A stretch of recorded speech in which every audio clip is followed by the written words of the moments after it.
Ito yung ating mga sibuyas. Madami tayong sili, iba-ibang klase.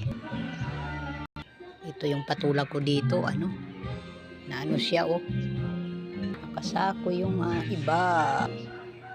Puno ng ukra, marami tayo. Marami tayong sili, iba-ibang klase. Ito yung ating kamatis. Tapos ito yung bell pepper natin. Ayan. Ito naman yung puno ng ukra. Puno ng ukra ang marami sa akin. Ayan. Ito bell pepper din. Marami tayong bell pepper. Ay talong din tayo. Papaya. Ito naman yung mahabang sili. Ayan may mga hinog na. Ito yung ating ukra malalaki na. Sili uli. Bell pepper din to uli. Kamatis. Andito yung ibang ukra, araw-araw ang ating harvest. Andito ang ating ibang tanim.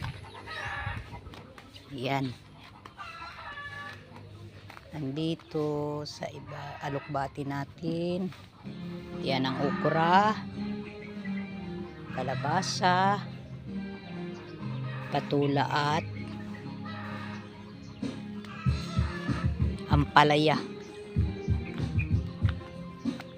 Yan, kahit saan ko pinagtutusok may mga gabi tayo. Gabi na panigang. Dito yung iba nating patula. Naka-harvest na tayo dito ng 2 beses. Tapos may panibago na namang bunga. Yan. Diyan sa mga kapitbahay na walang tao yung harap.